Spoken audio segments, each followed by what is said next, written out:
এই জগন্নাথ জগতের নাথ, তার যে এই রূপ, এই সম্বন্ধে কিছু আমি বলবো। তো জগন্নাথ এই রূপে কেন আসলেন? আপনারা অনেক ভগবানকে দর্শন করেছেন, রাম, বরাহ, নৃসিংহ বা রাধা কৃষ্ণ, বহু ভগবানের অনেক অবতার, তাদের রূপ ঠিক আলাদা রকম। কিন্তু এই জগন্নাথের এই রূপ কেন আসলো? এভাবে কেন জগন্নাথের হাত সম্পূর্ণ নেই, আঙ্গুল নেই, তারপরে পা নেই? আপনারা জানেন কেউ এটা কেন? আপনারা কি শুনতে ইচ্ছা করেন? কতজন হাত তুলুন, বলুন জয় জগন্নাথ স্বামী কি। তো সত্য যুগের কাহিনী, এই জগন্নাথ পুরী সে সত্য যুগে হয়েছিল। কিভাবে এই জগতে কলিযুগে তিনি প্রকট হয়েছিলেন, এর এক বিরাট কাহিনী আমি সংক্ষিপ্ত বলবো। তো যাই হোক, অবন্তীনগর নামে এক জায়গায় এক রাজা,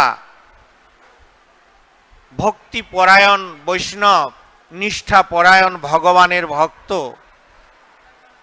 তিনি ছিলেন অবন্তীনগর। তার নাম ছিল ইন্দ্রদুম্ন।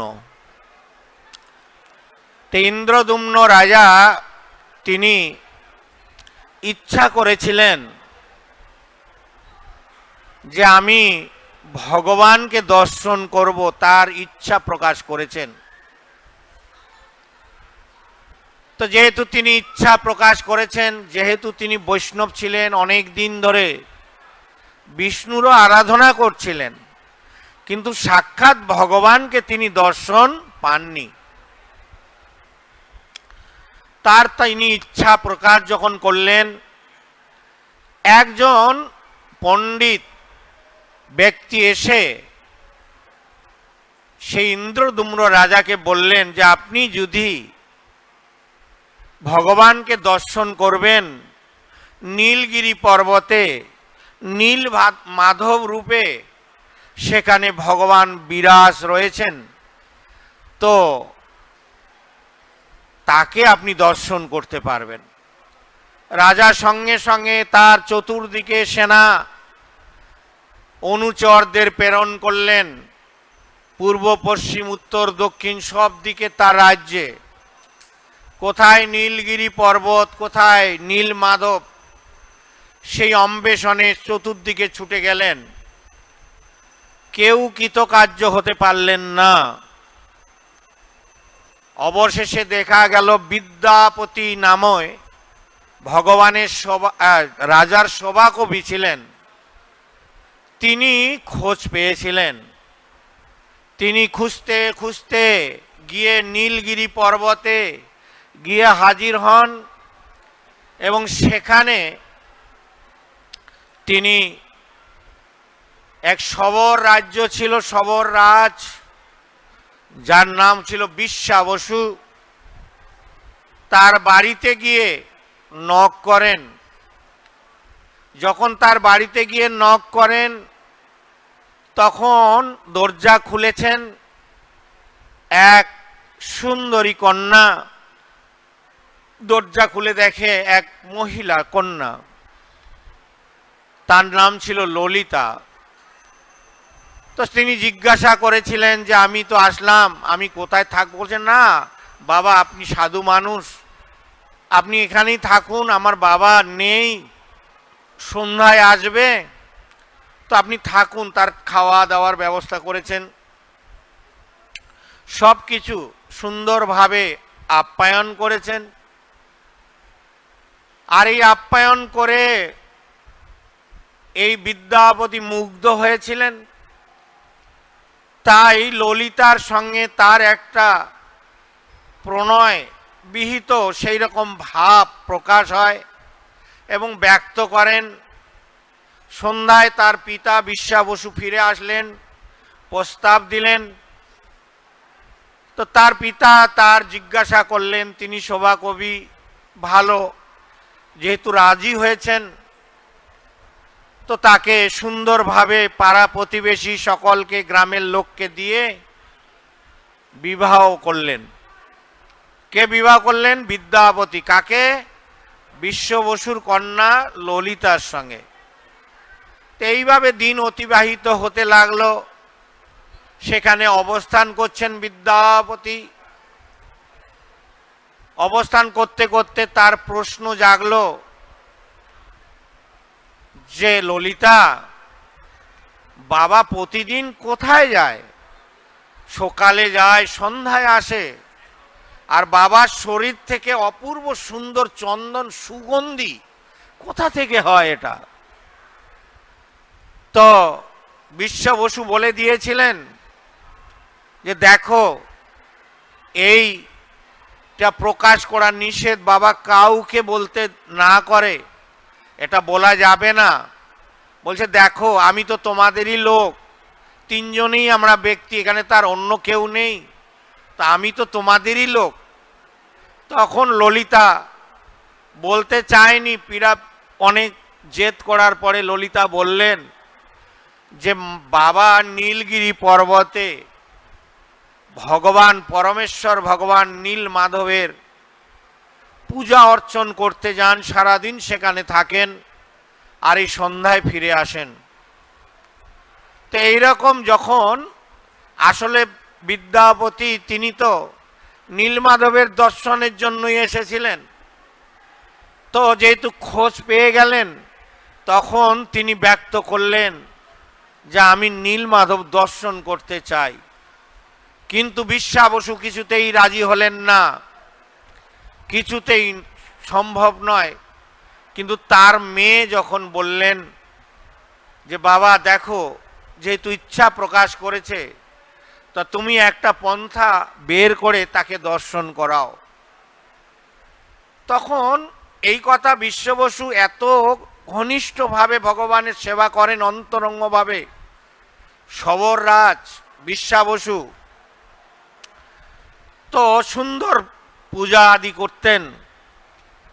তো এটা কে যে কেউ অন্য কেউ করুক এটা উনি চান না, কারণ ওনার সঙ্গে ভগবানের এক অন্তরঙ্গ সম্পর্ক গড়ে উঠেছে। তো আমরাও ভগবানের যখন সেবা করব, ভগবানের সঙ্গে সম্পর্ক গড়ে উঠবে। যেমন সন্তানকে আমরা সেবা করি, ছেলে মেয়ে, তার স্নান, খাওয়া, তার ভালো মন্দ, তার ঘুমানো, তাকে ভালো কিছু জিজ্ঞাসা করা, সব কিছু, এভরিথিং এ টু জেড আপনারা সন্তানের সেবা করেন। তাই সন্তান আপনাকে আশ্রয় করে থাকে। সন্তান বলছে যে তাহলে এই আমার আশ্রয়। আর মা বাবাও চিন্তা করে সন্তান আমাকে ভবিষ্যতে পালন করবে, একটা সম্পর্ক গড়ে ওঠে। আর এই সম্পর্ক কখনো ছিন্ন হয় না। সন্তানের বিয়োগে বা পিতার বিবাহে সন্তান বহু কষ্ট পায়, এমন নিগুড় সম্পর্ক। তাই বিশ্বা বসুর সঙ্গে ভগবানের বিরাট একটা সম্পর্ক। এই সম্পর্ক ছিন্ন করতে চান না। যেহেতু ললিতা প্রার্থনা করলেন, তাই ললিতার প্রার্থনায় রাজি হলেন। তবে একটা শর্ত কি, আমি বিদ্যাপতির চোখ বেঁধে দিব, চোখ বেঁধে দিয়ে নিয়ে যাব, আর ওখানে গিয়ে আমি চোখ খুলে দিব, ও দর্শন করবে। সেটাই রাজি হয়ে গিয়েছেন। তো বিদ্যাপতি ছিলেন সভাকবি, অত্যন্ত বুদ্ধিপরায়ণ ব্যক্তি। তাই ললিতাকে বললেন, ললিতা তুমি আমাকে কিছু শস্য দানা দাও, সরিষা, মাস্টারশিট, এই শস্য দানা দাও। এই শস্য দানা নিয়েছেন, আর চোখ বেঁধে যেহেতু নিয়ে যাচ্ছেন, যেদিকে যেদিকে গেছেন শস্য দানা ছিটিয়ে ছিটিয়ে তিনি গেছেন। গিয়ে ওখানে গিয়ে খুলে দিয়েছিলেন, চোখ খুলে দেখছেন অপূর্ব সুন্দর বিগ্রহ। জয় নীলমাধব কি, নীলগিরি পর্বতে অপূর্ব পরিবেশ, খুব সুন্দর, সেখানে অবস্থান করছিলেন। আর সেই অবস্থানকালেও তিনি কি করলেন, উনার চোখের সামনে একটা সেখানে কূপ ছিল, এখনো সেই কূপ পুরীতে রয়েছে। সেই কূপের মধ্যে একটা কাক হঠাৎ করে এসে কূপে পড়লেন। পড়ার সঙ্গে সঙ্গে চতুর্ভুজ মুক্তি ধারণ করে বৈকুণ্ঠ লোকে রথে চলে গেলেন। এইটা দেখে বিদ্যাপতি আবির্ভূত হলেন যে এত সুন্দর সুযোগ, এখানে এই কুয়ায় আত্মহত্যা করলো কাকটা, বৈকুণ্ঠ লোকে চতুর্ভুজ পেয়ে বৈকুণ্ঠ লোকে গেল, আমিও তাই করব, আর ফিরে যাব না। এ তো বিরাট সুযোগ। ওই ধামের, ওই নীলগিরি পর্বতের এবং নীলগিরি ভগবান এই নীলাদ্রির দর্শনে, নীল মাধবের দর্শনে এত সেই জায়গা পবিত্র। তখন দৈববাণী হলেন। দৈববাণীতে সেই বিদ্যাপতি তিনি শুনতে পারলেন, তোমার কাজ শেষ নয়, তোমার অচিরেই তোমার প্রভু, তোমার রাজা ইন্দ্রদুম্নর কাছে আমার কথা তোমাকে গিয়ে বলতে হবে, এটাই তোমার কর্তব্য, তুমি এই জন্য এসেছো, বৈকুণ্ঠ লোকে যাওয়ার জন্য আসনি। তো এইভাবে তাকে যখন আশ্বাস করলেন, উনি বিরত হলেন। হওয়ার পরে তিনি ফিরে চলে গেলেন, গিয়ে কি নাম, ইন্দ্রদুম্ন রাজার কাছে সব রিপোর্ট দিলেন। নীলগিরি পর্বতে নীল মাধবকে দর্শন করে এসেছি, অপূর্ব সুন্দর, এবং তার সমস্ত মাহাত্ম্য সব কিছু। সেখানে যে সবররাজ বিশ্বা বসু তার সেবা করেন, অপূর্ব সুন্দর সেই অপূর্ব সুন্দর বিগ্রহ। তখন রাজা বললেন, অচিরেই আমাকে নিয়ে চলো, আমি নীল মাধবকে দর্শন করতে চাই। তাই রাজা সৈন্য সামন্ত নিয়ে, সকলকে শোভা কবিদের নিয়ে বিদ্যাপতি রাস্তা দেখাবেন, আর এরা পিছনে পিছনে রাজা রাজ পরিবার যাবেন। তো সেইভাবে তারা যেতে যেতে কি করে গেলেন, রাস্তা চোখ বেঁধে দিয়েছিল, রাস্তা তো নেই, যেহেতু শস্য দানা ছিটে গেছেন, শস্য গাছ হয়ে গিয়েছিল। আর সেই মার্গ ধরে তিনি নীলমাধব পর্বতে গিরিতে গিয়ে উপস্থিত হলেন, এবং সেখানে গিয়ে দেখলেন এই বিশ্ব বসু, জানতে পারলেন বিশ্ব বসুকে নীলমাধব আদেশ করলেন যে দেখো, তুমি অনেক সেবা করেছো, আমি এখন দারুব্রহ্ম রূপে ইন্দ্রদুম্ন রাজার কাছে সেবিত হতে চাই, তাই তোমার সেবা সমাপ্ত। এই কথা বলতেই বিশ্ব বসু ভীষণ দুঃখ পান। ভগবান যখন এই কথা বললেন, তে দুঃখের পরে এই সবররাজ বলছে, তুমিও সেখানে সবর রূপে অবস্থান করবে, তুমিও সেখানে থাকবে, তাই তোমার এই জীবনে আমার এই বিগ্রহ দর্শন পূজা তোমার সমাপ্ত। তাই সেখান থেকে নীলগিরি নীলমাধব অদৃশ্য হয়ে যান। আর এই অদৃশ্য হওয়ার পরে এই রাজা যখন পৌঁছালেন, সেখানে দেখছেন কোনো নীলমাধব বা কোনো কিছুই সেখানে ছিল না। রাজা ব্যথিত অন্তর, আমি এমনে দুর্ভাগা, ভগবানকে দর্শন করতে আসলাম, ভগবান এখানের থেকে কোথায় চলে গেছে, কোনো কিছুর তার অস্তিত্ব নেই। আমার এই জীবন রেখে কি হবে? আমি এই জীবন আত্মহত্যা করব? ভগবান দর্শন করতে এসে ভগবানই অপ্রকট হন, তাহলে আমার মতো পাপী আর কেউ নেই, তাহলে আমি কিভাবে কি করব? তো ঠিক এই হচ্ছে পজিশন। তো তারপরে দৈববাণী হয়, হে ইন্দ্রদুম্ন রাজা, তুমি চিন্তা করো না, তোমার কাছে আমি আসব, দারুব্রহ্ম রূপে আবির্ভূত হব। এই দারুব্রহ্ম রূপে তিনি আবির্ভূত হবেন। এই জন্য ভগবান চারভাবে আবির্ভূত হন। ভগবান বদ্রীধামে সত্য যুগে তিনি বদ্রীনারায়ণ, দাপর যুগে দ্বারকানাথ, তেথা যুগে রামেশ্বরম শ্রী রামচন্দ্র ভগবান, এবং কলিযুগে তিনি নবরূপে আবির্ভূত হবেন। তার হচ্ছে দারুমূর্তি জগন্নাথ রূপে। তো প্রত্যেক রূপে বিভিন্ন রূপ তিনি আবির্ভূত হয়েছেন, কিন্তু এই কলিযুগে তিনি দারুপ ব্রহ্ম রূপে আসবেন সেটা ইন্দ্রদুম্ন রাজাকে তিনি বললেন। তাই ইন্দ্রদুম্ন রাজা সে আদিষ্ট হয়ে তিনি পরের দিন সকালবেলা স্নানে গেলেন সমুদ্রে, গিয়ে দেখছেন সত্যি অপূর্ব শঙ্খ চক্র গদা পদ্ম খচিত অঙ্কিত এক দারুপ ব্রহ্ম এসে হাজির হয়েছেন। সেই দারুপ ব্রহ্ম তিনি আনয়ন করার জন্য অনেক সৈন্য সামন্ত নিয়ে সেটাকে তিনি নিয়ে আসবেন রাজপুরীতে। তো অনেক চেষ্টার ফলেও সেটা আনতে পারেননি। তো কি হলো, তখন তিনি আমন্ত্রণ করলেন বিশ্ব বসু আর বিদ্যাপতিকে। রাজা নিজেই অপূর্ব সুন্দর করে রথে আহরণ করলেন, রথে করে সেটা নিয়ে আসলেন এবং অনেক শিল্পী, অনেক কার্পেন্টার, বড় বড় শিল্পীদেরকে আনলেন। কিন্তু এমনই দুর্ভাগ্য, সেই কাঠ এমনই তাদের অস্ত্র নষ্ট হয়ে যাচ্ছে, সেখানে স্পর্শ করতে পারেন না। তো এই জন্য তিনি কি করলেন, কি হবে তাহলে, কি করে মূর্তি তৈরি হবে, কে করবে? তাই ভগবান নিজেই এক কার্পেন্টার মিস্ত্রি রূপে সেইখানে বৃদ্ধ কুষ্ঠব্যাধি ভগবান নিজে আবির্ভূত হয়ে সেই রকম এক বেশ ধরে সেখানে আসলেন। তো ঠিক নীলগিরি সেই দারুপ ব্রহ্ম কি করে তৈরি হবে, তাই সে এসে প্রস্তাব দিলেন আমি এর মূর্ত বিগ্রহ। দেখুন, নারায়ণ ভগবান স্বয়ং এটা প্রকাশ করছেন। তো তাই তিনি কি করলেন, বলছে আমি এটার বিগ্রহ মূর্তিতে প্রকাশ করব, তবে একটা শর্ত, 21 দিন ধরে এটা আমি তৈরি করব, আর এই 21 দিন লাগবে। আর এই 21 দিনে আমি দরজা লক করে তৈরি করব, আর কেউ দরজা খুলতে পারবেন না। যদি দরজা খোলেন তাহলে বিপদ হবে, অসম্পন্ন হবে।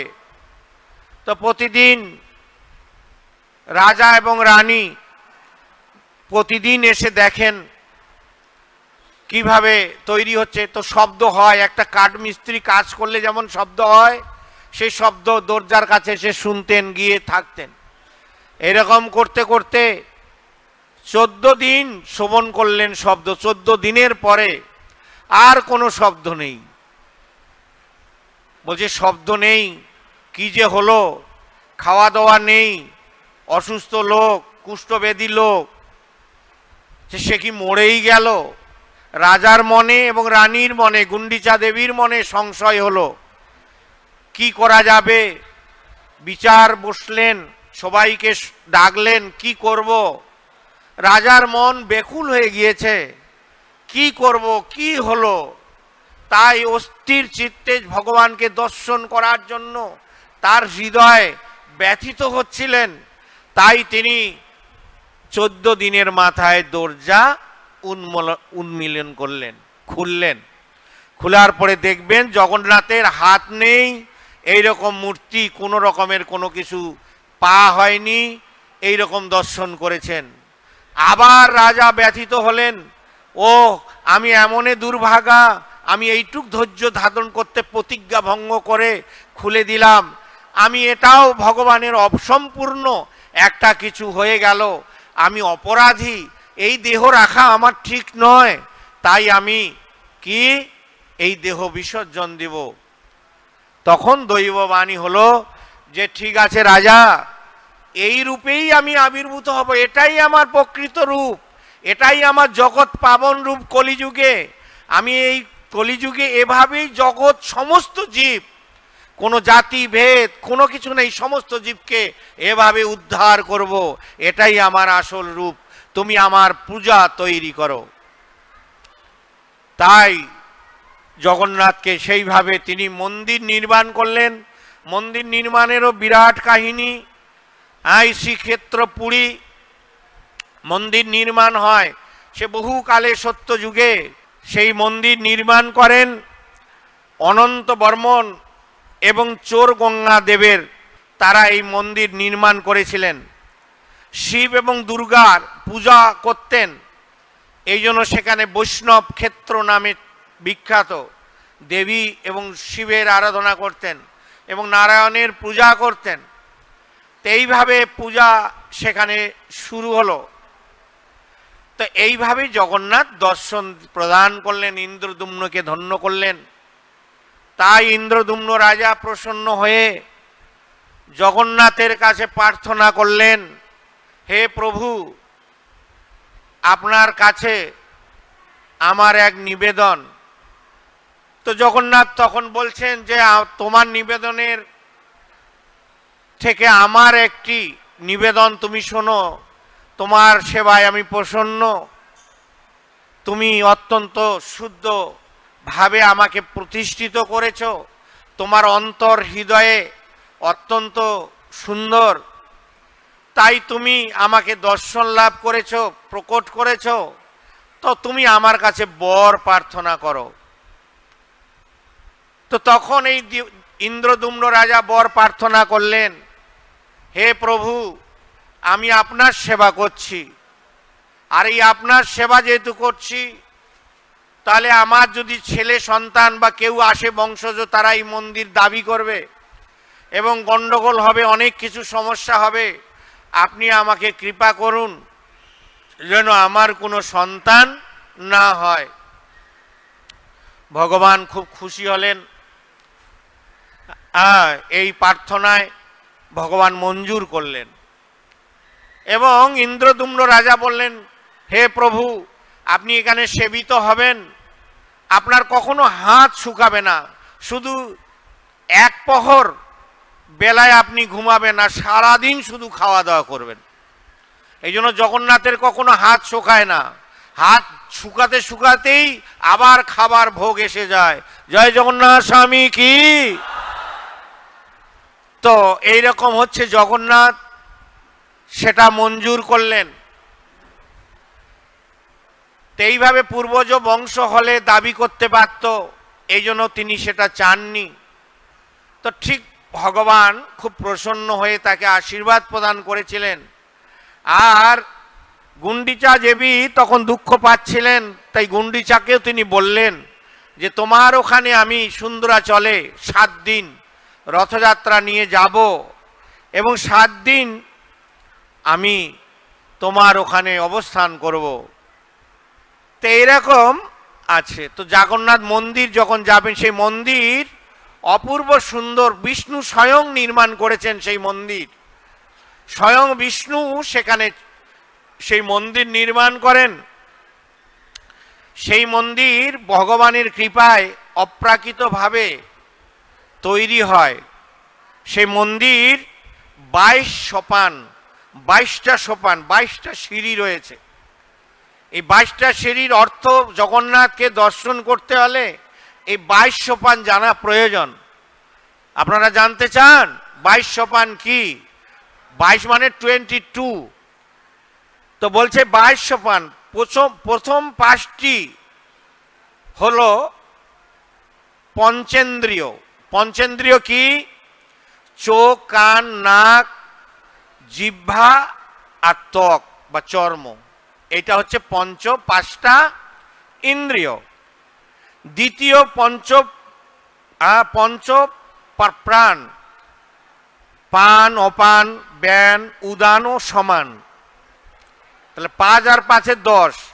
তৃতীয় হলো তন্মাত্রা, রূপ, রস, শব্দ, গন্ধ, স্পর্শ। কত হলো? 15। চতুর্থ হলো পঞ্চমহাভূত।